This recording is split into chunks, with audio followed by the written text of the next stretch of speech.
Assalamualaikum warahmatullahi wabarakatuh. Sahabat wajib baca, kembali lagi di film The Release Ertugrul episode 2.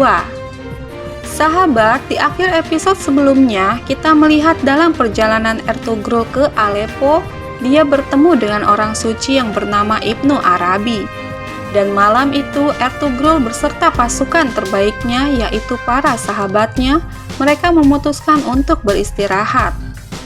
Dan di episode ini kita melanjutkan, saat Ertugrul tertidur pulas, ada seseorang yang datang menghampiri dan menghunuskan pedang ke arahnya.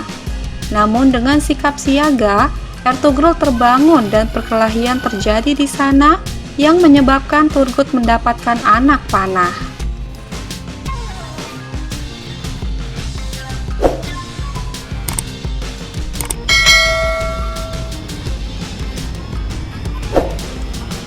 Di saat yang sama, segerombolan pasukan bercadar memasuki tenda Halimeh dan menyerang mereka.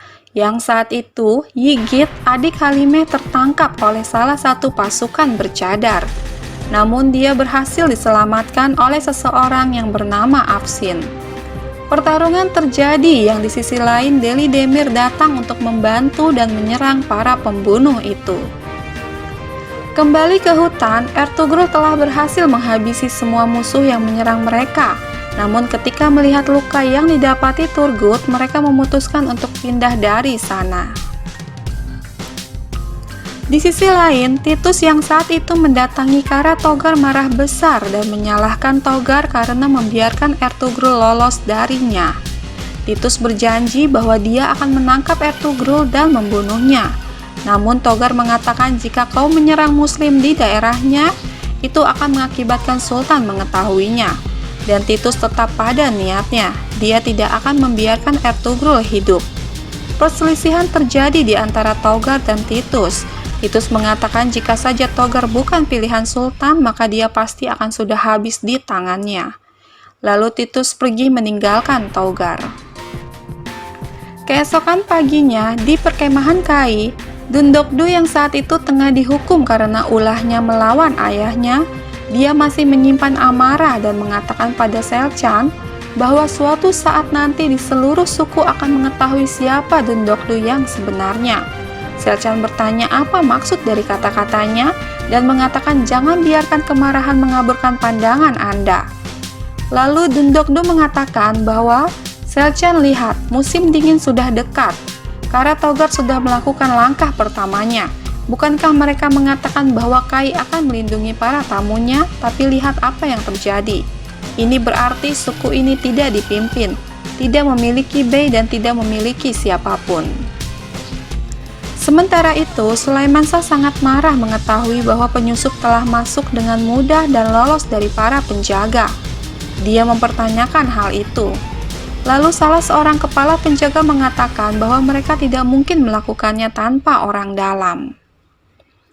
Mendengar hal ini, Sulaiman bertanya pada Kurdoglu yang saat itu tengah menyaksikan, dan Kurdoglu berusaha menutupinya. Dia mengatakan bahwa tidak ada orang di sukunya yang tidak terhormat seperti ini, Beim. Dia juga mengatakan bahwa kepala penjaga Anda sedang berjuang menyelamatkan dirinya sendiri. Dalam hal ini, Kurdoglu mencuci tangan dengan menjadikan kelemahan para penjaga untuk menerima hukuman dari Sulaiman. Kemudian Sulaiman mengatakan kepada Kurdoglu, jika Karatogar berani menyerang suku kita untuk menculik tamu kita, aku tidak tahu apa yang akan dia berani lakukan besok. Lalu Kurdoglu meminta Sulaiman untuk memberikan dia izin menemui Karatogar. Tapi Sulaiman membantahnya dan mengatakan, apa yang telah Anda capai terakhir kali? Dia telah membodohimu dan sekarang Anda masih meminta untuk pergi dan berbicara dengannya. Namun Kurdoglu mengatakan, biarlah dia mempelajari apa yang telah dia lakukan. Semua prajurit yang dia kirim sudah terbunuh. Lalu Sulaiman mengatakan, maka kirim itu kembali padanya. Dan mengatakan mulai sekarang kita akan berbicara dengan bahasa yang dia mengerti. Dalam hal ini Sulaiman akan menantang apa yang telah Togar lakukan pada sukunya. Sementara itu di tenda Halimeh, Saat seorang tabib sedang mengobati luka ayahnya, Absin datang menghampiri mereka. Numan mengucapkan terima kasih kepada Absin dan meminta dia untuk mengatakan identitasnya.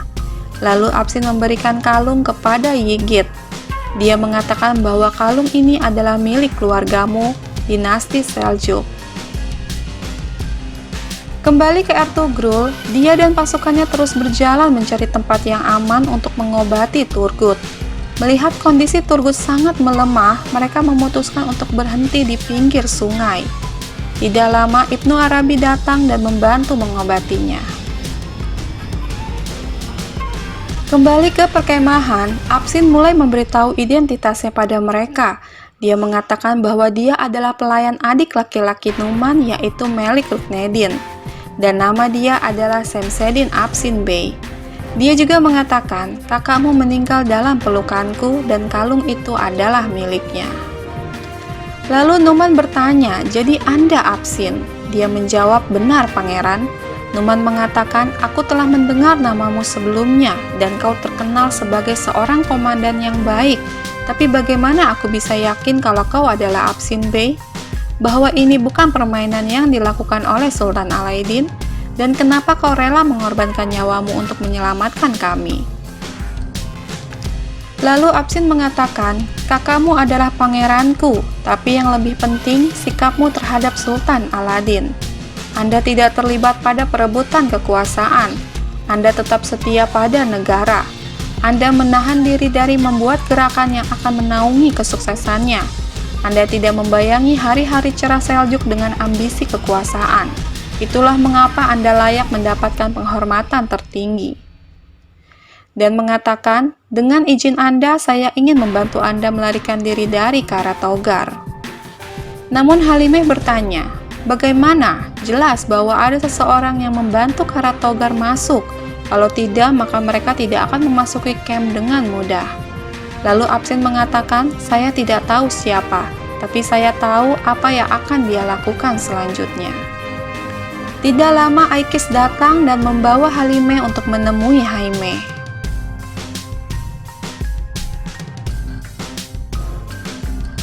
Di kastil, Paus memiliki rencana untuk membuat peperangan secara licik.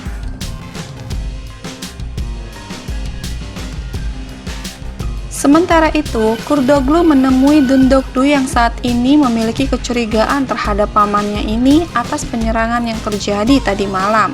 Namun dengan licik, Kurdoglu mencoba memutarbalikkan pemikiran Dundogdu dengan mengatakan bahwa dia dan Sulaiman mempunyai pemikiran yang sama, yaitu menuduhnya yang selama ini telah mengabdi pada suku.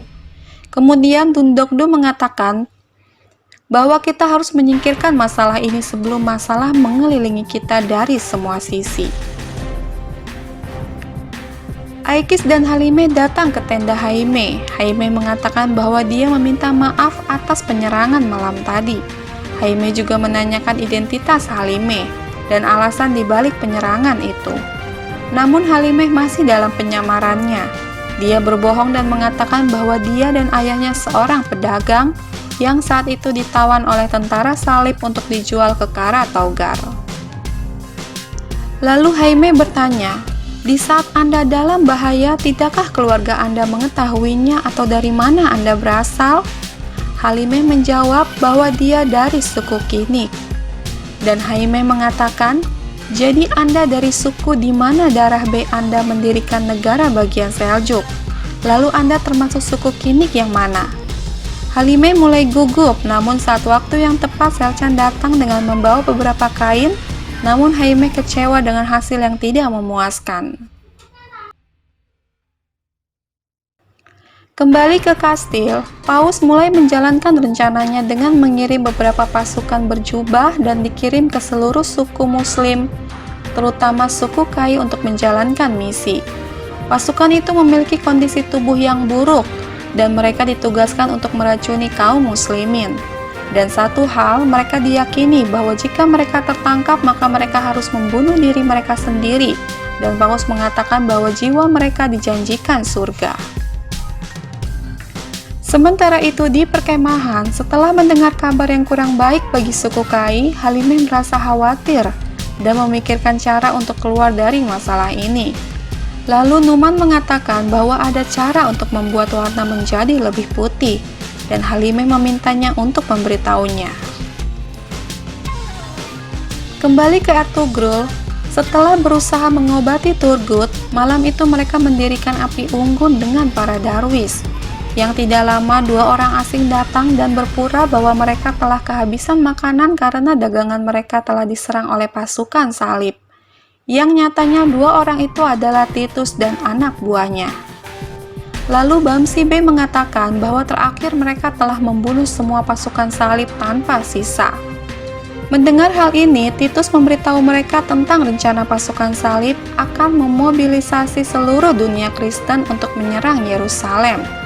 Dia juga mengatakan bahwa saya mendengar bahwa mereka membunuh penguasa penting di negara-negara muslim satu persatu dan meninggalkan tubuh mereka di alun-alun kota. Mendengar hal ini, bahkan Ertugrul tidak takut akan ancaman pasukan salib. Lalu Ibnu Arabi mengatakan, suatu hari Tuhan akan mengirimkan seorang pahlawan yang akan menyatukan semua orang di bawah benderanya. Anak-anaknya akan menaklukkan Konstantinopel, merebut Yerusalem dan melayani Mekah dan Madinah. Lalu Ertugrul mengatakan, jika Tuhan mengizinkan, kami akan bertarung di bawah bendera pahlawan itu. Mendengar hal ini membuat Titus merasa gugup. Dia juga berpura-pura berdoa untuk kemenangan Islam. Lalu dia mengatakan bahwa dia ingin tahu siapa orang baik yang telah berbagi makanan dengannya ini. Kemudian Ibnu Arabi mulai memperkenalkan namanya. Begitu juga Ertugrul dan para sahabatnya. Mendengar hal ini tersirat sesuatu dalam pemikiran Titus, bahwa ternyata orang yang selama ini dia cari ada di hadapannya.